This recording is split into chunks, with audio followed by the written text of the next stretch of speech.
With whispers of the A7 IV on the horizon and with Canon's recent release of the Canon R3, it got me wondering as to what camera brand I would invest in if I was new to the game, if I started just today, I was just clean slate.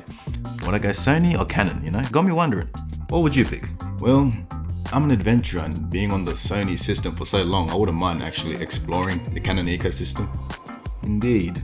And their lens collection actually looks pretty enticing. I wouldn't mind trying out some of their lenses. Not their price tags though. In all truthfulness, if you asked me 5 years ago, I would have been Canon all the way. Asked me 3 years ago, Sony was crushing the game. Asking me now, the world's your oyster, mate.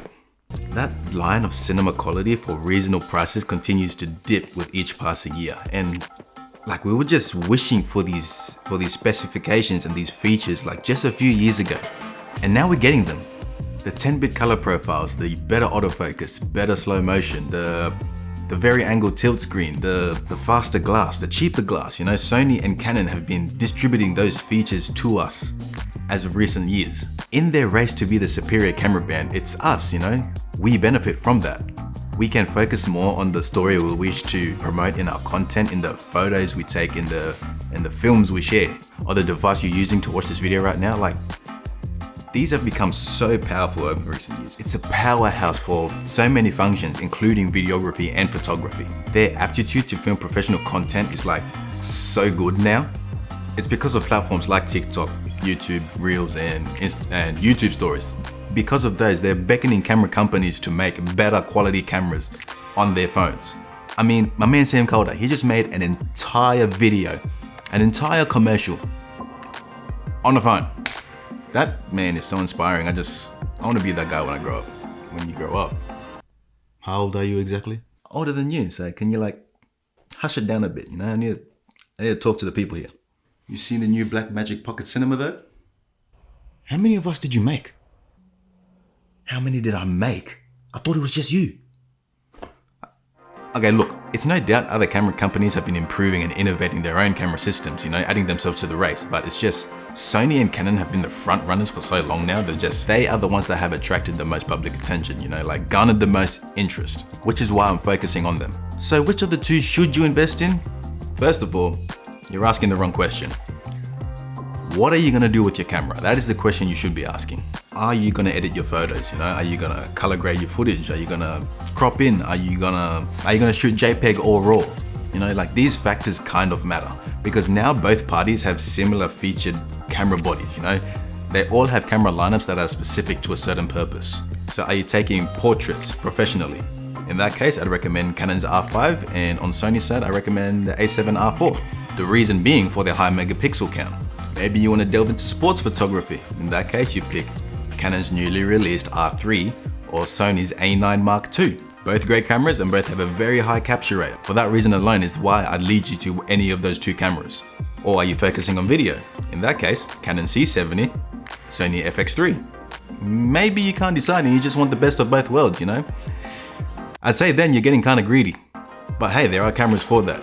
You get Canon's R3, the newly released R3, or Sony's A1. Well, not all of us can sacrifice our life savings or want to sell a kidney. Well, apparently, we can survive with one kidney, but that's not me giving you any ideas. That is true, they are very, very highly priced cameras. They're pretty much the flagship cameras for these companies. So, in that case, get the original hybrids, the Canon EOS R and then Sony's A7 III. Those two were at war at the start, but either way, they were still great cameras. So find out first how you would purpose your camera, because now it doesn't really matter anymore. We're lucky to be alive in a time where there will always be a camera for any specific purpose. If you want to delve into the intrinsics, into the tiny details, the specifications, that's up to you, that's your choice, Canon has better color science. It doesn't really matter if you're gonna edit your photos anyway, put a preset over it. Canon has better autofocus. I don't know, they're pretty much on par now. Maybe Canon is 0.00002.736% faster. Or was it the other way around? I can't tell anymore. Canon has better glass. Well, their RF lineup does look pretty nice, but Sony's, I don't know, I feel like Sony's kind of catching up. Plus, Sony has cheaper options, with their Tamron and Sigma lineup, because all that premium glass is cost an arm and a leg. Also, depending on who your audience is, those details won't matter much, like they're almost impossible to ascertain unless you're intentionally looking for them. And the general public isn't. They all just become subliminal effects that add or take away from the story. If one scene has more chromatic aberrations than another, it's because of the glass, or if one scene flares more than the other because of the lens you have on top of your camera. They're just a part of storytelling now, and they can also be tuned and adjusted in editing programs, so it kind of makes this subject kind of redundant. Also, we're in the age of TikTok now, so our attention spans are about 5 seconds, so you spending hours to make a 10-second clip that someone is probably just gonna swipe over to the next is what we have to deal with now. While a kid saying on an anti-HD camera has given me so much joy. And remember people, the camera is just a tool. We're the artists, we're the ones that have got to sell the story. Rewind back a couple years, it made sense to be a bit more methodic to your purchase because both camera brands had some pretty significant downsides. Like you'd make sure you'd watch every single review. Like the only reason I switched to Sony was because I lost my Canon 77D. Don't ask. And I knew what I wanted at the time, 120 FPS, okay? I wanted 120 FPS. So I saved up money and I waited for Canon and Sony to release their cameras. Canon released the A7 III and it had the capability to shoot 120 FPS. So it piqued my interest. But still, I waited for Canon to release their camera. And when they released the EOS R, it didn't have that 120 option, which kind of bummed me out because I wanted to stay with Canon. But Sony had the 120 FPS, so that's when I decided to go Sony. If the EOS R back then had the slow motion capabilities that I wanted, I could very well be on a Canon ecosystem right now. But hey, I was young and Peter McKinnon had me on a 120 FPS high. Sue me. The 1DX at 120 FPS. Could have bought that. Who the Frank? That's Frank. Well, back then the most we could afford was Capricens. Look, Canon walks over all other camera brands and that's fine. Okay, clearly you're a Canon stan, but that doesn't allow you to be putting other brands down like that. When was the last time Sony made a good DSLR camera?